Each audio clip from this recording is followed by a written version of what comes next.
سڑک لائٹ پر اور ٹریفک کی لائٹ جل رہی ہے اور سڑک پہ کارپیٹنگ ہو رہی ہے تو کہ بھاڑ میں کیسے ہوتا. تو بیلیولنٹ جرنل کی طرف یہ قوم آگے بڑھ رہی ہے. یہ تو ایوب خان کے دور میں بھی ہوا نا. یہی تو میں کہہ رہا ہوں دوبارہ, یہ تو مشرف کے دور میں بھی وہی ہوا. تو میں سمجھا رہا ہوں کہ فائدہ کیا ہوا ملک کو, ملک تو آگے نہیں بڑھ سکا. میں نے کبھی کہا کہ میں نے فائدہ ہوگا, میں کہہ رہا ہوں بیلیولنٹ جرنل آئے گا اور وہ جھاڑو پھیر دے گا, پھر ہم خاموش بیٹھے رہیں گے, پھر 10 سال بعد کہیں گے کہ یہ غلط ہے غلط ہے. پھر یہی ہماری ہسٹری ہے نا. میں وہی کہنے کی کوشش کیا کر رہا ہوں آپ کو, میں یہی تو آپ کو کہنے کی کوشش کر رہا ہوں کہ ایک بیلیولنٹ جرنل آئے گا اور ہم سارے خوش ہو جائیں گے.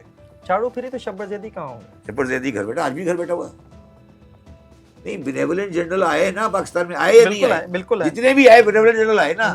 ایوب خان آیا تھا, اگر آپ کے والدین سے پوچھو, ایوب خان آیا, لوگوں نے بڑی خوشی منائی. ہاں یاد ہے مجھے, یاد ہے آپ کو؟ ٹھیک ہے, جب مشرف صاحب آئے لوگوں نے کہا یار چلو ٹھیک ہو گیا, سیدھی چیزیں ہو گئی. ٹھیک ہے, 4 لوگ نہیں تھے احتجاج کے لیے. ہاں ٹھیک ہے, ایون 4 لوگ بھی اعتراض نہیں کریں گے. یس یس یس. تو میں کہہ رہا ہوں بیلیولنٹ, ہم بیلیولنٹ جنرل کی ضرورت ہے. وہ آگے کہیں گے یار سب بکواس ہے, میں تنگ آ چکا ہوں ان سب چیزوں سے, یہ ختم یہ ختم یہ ختم بیلیولنٹ جنرلوں میں. اور وہ ڈیمانسٹریٹ بھی کر دیں گے بیلیولنٹ جنرل ہونے کا, ڈیمانسٹریٹ بھی کر دیں گے بیلیولنٹ جنرل ہونے کا. میرا آپ سے ایک سوال ہے, جو 4 نومبر کے بعد آئے گا وہ اپنی اسٹریٹجی کے لیے کس سے بات کرے گا؟ پنڈی سے. تب ہوگی بات. پھر کیا کہہ رہے ہو, پھر تم کیا کہنے کی کوشش کر رہے ہو؟ تو بیلیولنٹ جنرل ہی ہو گیا نا پھر. اب یہ اس کا ڈیسیژن ہے کہ یار وہ کہے یار میں خود ہی آ رہا ہوں, یا وہ کہے یار فہیم صدیقی کی پارٹی بنا دیتے ہیں.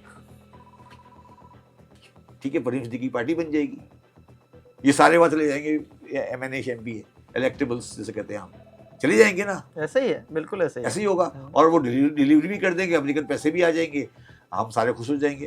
یہی ہماری ہسٹری ہے نا. یہی ہسٹری ہماری. یہی ہسٹری نہیں, یہ ہسٹری ہے ہماری. ایک ہسٹری اور بھی ہے شاید ہماری, کہ ہمارے جب پڑوس میں کوئی جنگ چھڑ رہی ہو تو ہمارے پاس ڈالر برس رہا ہوتا ہے, ملک کی معیشت آگے جا رہی ہوتی ہے. پڑوس میں نہیں, میں تو کام میں ریکارڈڈ ہوں کہ ہم تو اس وقت دعا مانگ رہے ہیں کہ انٹرنیشنلی کوئی جنگ ہو جائے تو ہمارے 4 پیسے بن جائیں. ٹھیک ہے نا, تو وہ مگر مجھے لگتا نہیں ہونے والی ہے ریسنٹلی, تو وہ تو الگ بات ہے. بٹ میں یہ کہہ رہا ہوں پاکستان تو از ناٹ ٹورڈس, دیکھیے نا بدقسمتی ہے کہ Pakistan is not towards a political change. Pakistan is going towards a benevolent dictator. جس ڈکٹیٹر کو آپ لانے کی بات کر رہے ہیں, جس کے آنے کی بات کر رہے ہیں آپ, ہاں ڈیلیور کر لے گا آپ کے خیال میں؟ ڈیلیور تو 70 سال میں نہیں ہو سکا کوئی کر سکا. آپ کو وزیر اعظم بنا دیا جائے, آپ کر لیں گے؟ نہیں, ڈیلیور تو دیکھیں, میں نے کہا نا ڈیلیور تو یہی ہوگا نا. اورنگزیب نے کہا پرسوں اپنے اس پہ کہا کہ ہمیں 100 بلین پے کرنے ہیں. ٹھیک ہے, اس نے کہا کہ ایون پروگرام کے بعد بھی ہمارے پاس شارٹیج ہے. ایسا ہی ہے, کہا نا اس نے. ایسا ہی ہے. سپوز کریں اس نے کہا 10 کا شارٹیج ہے, اگر امریکن 10 کی گارنٹی دے دیتے ہیں تو ہماری بہتر ہو جائے گا, مسئلہ حل ہو جائے گا. تو یہی ہو جائے گا. تو بینیولنٹ ڈکٹیٹر نے آ جانا ہے. مگر میں یہ سمجھتا ہوں, میرا اب ابھی بھی ویو ہے کہ جو چیز اب بینیولنٹ ڈکٹیٹر کے ساتھ سمجھنی چاہیے وہ یہ ہے کہ اگر اس دفعہ بینیولنٹ ڈکٹیٹر آیا اور یہ پولیٹیکل سسٹم فیل ہوا نا, تو پھر یہ بہت عرصے کے لیے فیل ہوگا اور اسٹیٹ جو ہے وہ شاید ان سے سنبھلے گی نہیں. آپ یہ کہنا چاہ رہے ہیں کہ سسٹم اگر فیل ہوا تو ڈیفینیٹلی اس ملک میں آپ کہنا چاہ رہے ہیں کہ ماشاء اللہ لگے گا؟ نہیں, ماشاء اللہ تو میں نے کبھی کہا بینیولنٹ ڈکٹیٹر ماشاء اللہ کے تھرو تھوڑی آئے گا. مطلب اب آپ کچھ بھی کرا سکتے ہیں. بیسیکلی آئینی ماشاء اللہ بھی آ سکتا ہے. دیکھیں نا, میرا کہنے کا مقصد یہ ہے کہ پاکستان کی عوام کو ماشاء اللہ یا نان ماشاء اللہ یا پولیٹیکل سسٹم کا مطلب نہیں ہے, ان کو اپنی چیزوں سے مطلب ہے. ماشاء اللہ کی رکاوٹ کیا ہے آپ کے حساب سے اس وقت؟ ماشاء اللہ کی رکاوٹ کیا ہے اس وقت؟ ماشاء اللہ نہیں آنے کی رکاوٹ کیا ہے؟ میرے خیال ہے انٹرنیشنل جو ہماری پولیٹکس ہے, وہ جو عالمی برادری ہے وہ نہیں چاہتی. یو ایس سینکشن ہے. ہاں, یو ایس سینکشن ہے نا, تو اس کا مطلب ہے کہ ماشاء اللہ نہیں آنے کی وجہ یو ایس ہے, پاکستان نہیں ہے. بالکل ٹھیک کہہ رہے ہیں. تو پاکستان نہیں ہے نا, ماشاء اللہ نہیں آنے کی وجہ پاکستانی تو نہیں ہے نا, یو ایس ہے نا. کہ یو ایس والے اپنی سینکشن ان کی سسٹم میں ماشاء اللہ ایکسیپٹیبل نہیں ہے نا, تو اس لیے ماشاء اللہ نہیں آئے گا. ٹھیک ہے نا. اب اس کو کس طرح کرسپونڈ کریں گے وہ الگ بات ہے. مگر جو حالات جس جگہ پر پاکستان کی معیشت پہنچ چکی ہے, میں وہی کہہ رہا ہوں نا آپ کو, اگر 10 بلین آ گیا اور بیلرون کو 10 بلین دے دیا گیا ہے. تو اب جس معاشی بدحالی میں ہم ہیں وہ 10 بلین کام پورا نہیں کرے گا. میں یہ کہہ رہا ہوں پھر کیا کرنا پڑے گا؟ پھر آپ کو ایکچولی پاکستان میں ایکچولی جسے کہتے ہیں نا صحیح معنوں میں جھاڑو پھیرنی پڑے گی. اور جھاڑو پھیرنے کا مطلب وہی ہے کہ جس طرح میں نے کہا نا کہ FBR میں سے 18,000 آدمی فارغ کریں, PIA کے بندے فارغ کریں, ایجوکیشن کے بندے سیدھے کریں, جس کو آپ جو مطلب آپ نے ریپیئر مینٹیننس نہیں کرنی, آپ نے بلڈنگیں گرا کے سیدھی کرنی ہے. پھر وہ جنرلوں میں ہمت نہیں ہوتی, جنرلوں میں یہ ہمت نہیں ہوتی. وہ بلڈنگوں کو دیکھیں, میں نے شاید ایک اور پروگرام میں بھی کہا تھا کہ اسٹیبلشمنٹ کی جب چینج آتی ہے نا وہ گرتی ہوئی عمارت کو روک لیتی ہے, اس کو بنا نہیں سکتی.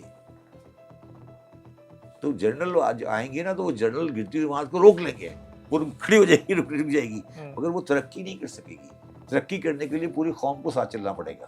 وہ قوم ساتھ چلنے کے لیے آپ کو ایک پولیٹیکل اور سسٹم چاہیے. اور انفارچونیٹلی, ویری انفارچونیٹلی, یہ جو ہماری 70+ کی ٹیم کھیل رہی ہے نا اس وقت, 70+ ہے سب, ایسے ہی ہے, یہ نہیں کھیل سکتے. میں including Imran Khan, including you, میں 70+ نہیں ہوں, ابھی نہیں ہوئے. میں کہا ہوں, دیکھیں نا, شہباز شریف 70+, نواز شریف 70+, سلور الرحمان 70+, عمران خان 70+, زرداری صاحب 70+, یہ سارے 70+ ہے نا. تو آپ نئی ٹیم کیوں نہیں لاتے 50 سال والی؟ دنیا میں 50 سال والا بھی تو آدمی آتا ہے نا, کیوں نہیں لاتے 50 سال والی؟ ذرا مجھے عوام کے ایک مسئلے کے اوپر آپ سے بات کرنا ہے.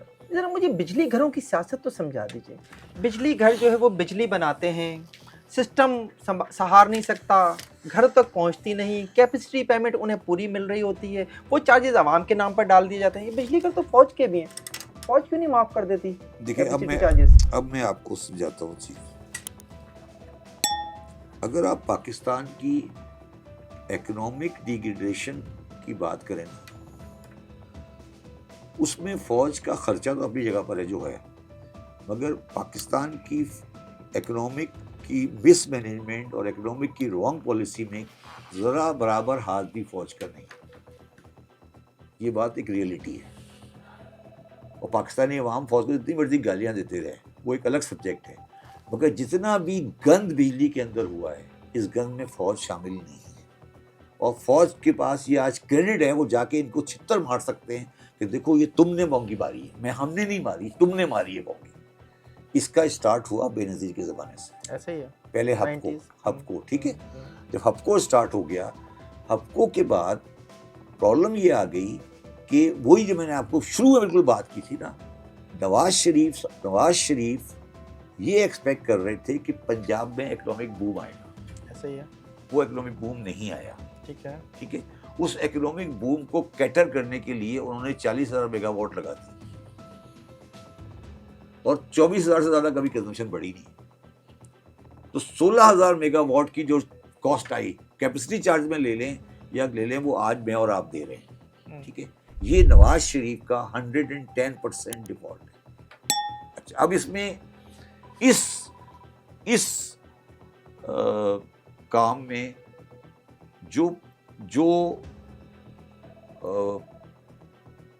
جو چائنیز تھے, انہوں نے, جو ہم انہیں کہتے ہیں نا دوست ملک, انہوں نے دوستی نہیں کی, انہوں نے کمرشل بیس پہ کام کیا.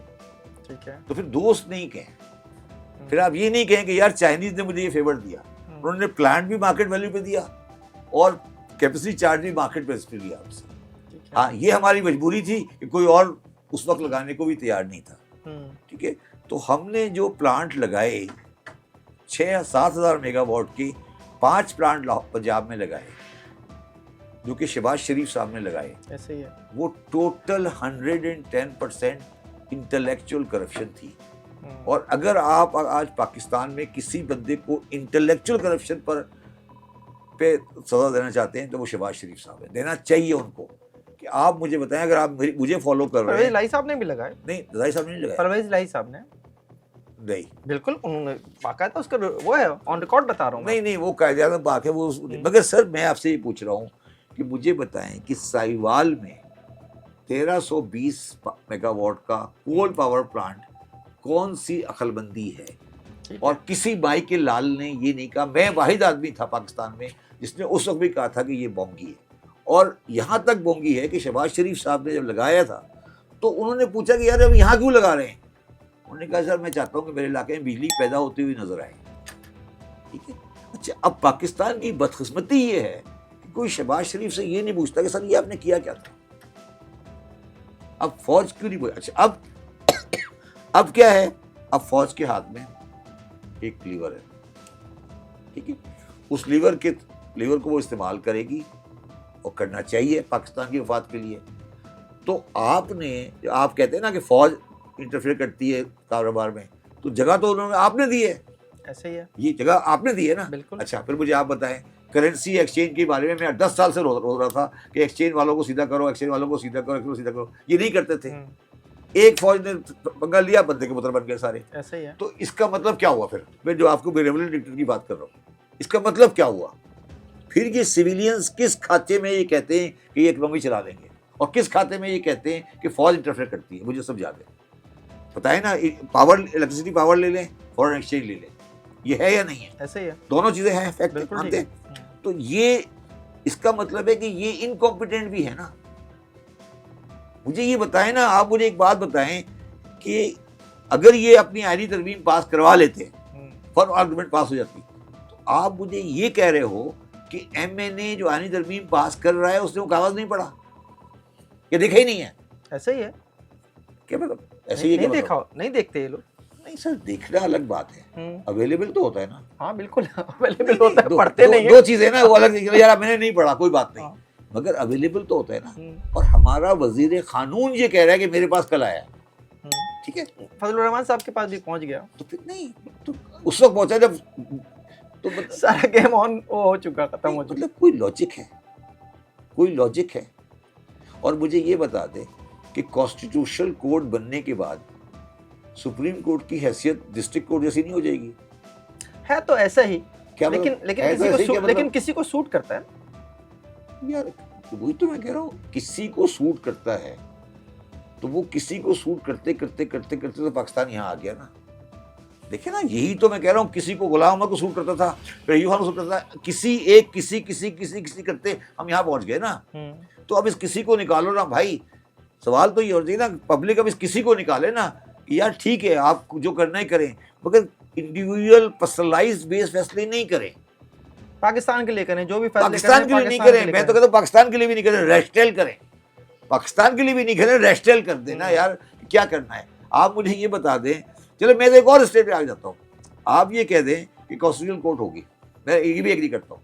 کانسٹیٹیوشنل کورٹ جو بنے گی اس میں آج تو بلاول صاحب نے کہہ دیا ہمیں منظور ہے. کیا ہمیں جو ہے عینی عدالت منظور ہے؟ نہیں, میں کچھ اور کہہ رہا ہوں. کانسٹیٹیوشنل کورٹ بنے گی نا, اس میں جو جج ہوں گے وہ سپریم کورٹ کے 5 سینئر جج ہوں گے. ایسا ہی ہے. ایسا تو نہیں ہے, ایسا تو نہیں ہے نا, ایسا تو نہیں ہے نا. نہیں, کیوں نہیں بنا دیتے؟ ایسا بنانا ہے نا آپ نے. تو 5 سینئر جج کو ڈالتے ہیں کانسٹیٹیوشنل کورٹ میں, باقی کو نیچے رکھ دیں. آپ نے کانسٹیٹیوشنل کورٹ میں اپنے بندے کیوں ڈالے؟ میرا مقصد ہے کانسٹیٹیوشنل کورٹ آپ کو پسند ہے نا, آپ کر لیں کانسٹیٹیوشنل کورٹ.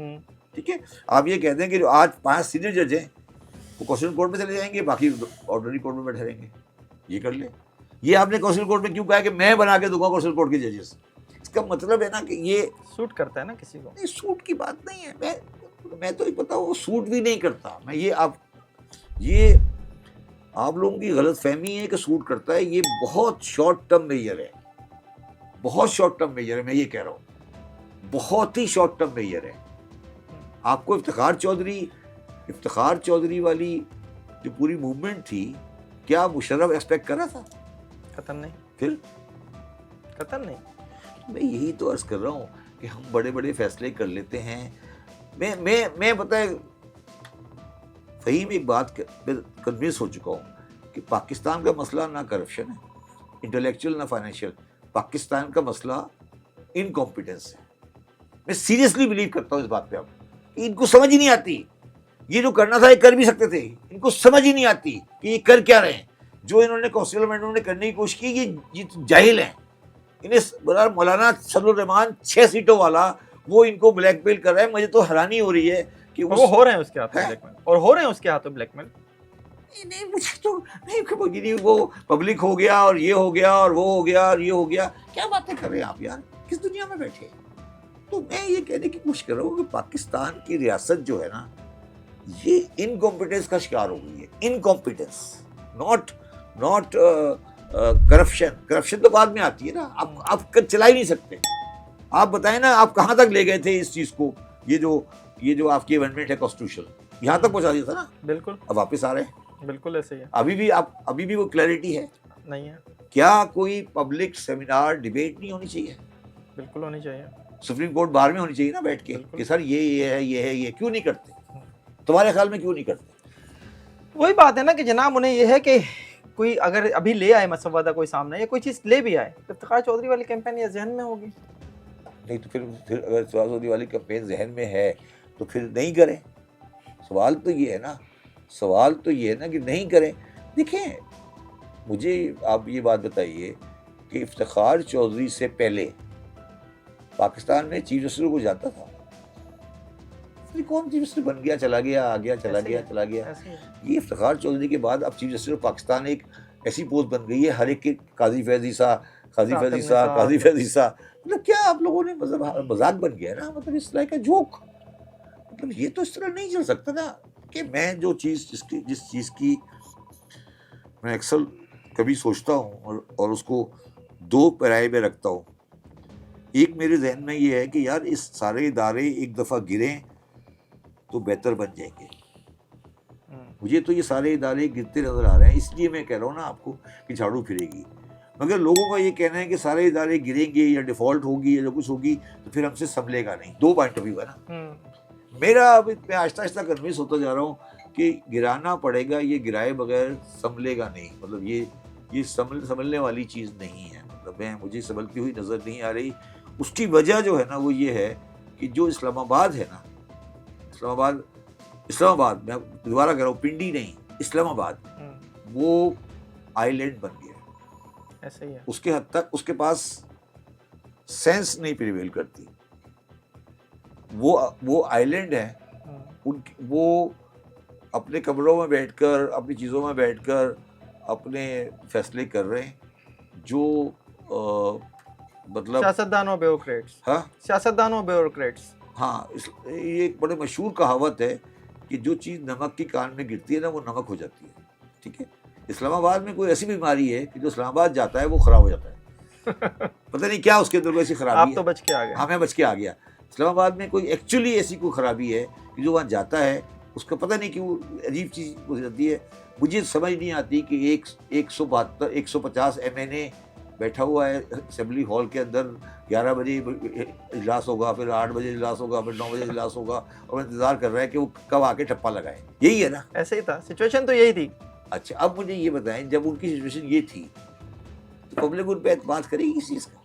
پبلک سے کے ووٹ سے آتے ہیں کیا؟ میں نے نہیں, تو پھر نہیں بھائی, پبلک کے ووٹ سے نہیں آ رہے نا, تو یہ ایک دبی کھڑا ہوا ہے نا. ٹھیک ہے, اور یہاں اسٹیبلشمنٹ کھڑی ہے. جتنا یہ گرے گا یہ اونچا ہوتا جائے گا. یہی ہو رہا ہے اس ملک میں. تو یہ ڈفر ہے نا پھر. ہاں صحیح ہے, یہ ڈفر ہے نا. نااہلی مسئلہ ہے پاکستان, نااہلی مسئلہ ہے پاکستان کا. کرپشن نہیں ہے, کرپشن نہیں ہے. یہ ہے نا مسئلہ کہ یہ جب اپنے آپ کو گرائے جا رہے ہیں, 6 ووٹوں پر فضل الرحمان بلیک میل کر رہا ہے. ٹھیک ہے, اور 22 ووٹ لے کے خالد مقبول خاموش بیٹھے ہیں. وہ بھی تو کچھ بولے نا, 6 ووٹوں پہ بلیک میل کر رہا ہے فضل الرحمان. ٹھیک ہے, اور 22 ووٹ لے کے خالد مقبول صاحب کی. کیا بولیں گے خالد مقبول آپ کے خیال میں؟ کچھ بول سکتے ہیں وہ؟ نہیں تو مجھے یہ بتائے نا یار, اس کے بعد 6 سیٹیں نا, تو 6 سیٹیں آپ کے تو 22 ہیں. چلو یار جیسے بھی آئی ہے تو 22 نا, تو کچھ تو بولو نا یار. یہی کہہ دو کہ آپ سوچ رہے ہیں. آپ بتائیں کیا MKM کا نام آیا کہیں پہ کہ یار انہوں نے ووٹ نہیں ڈالنا؟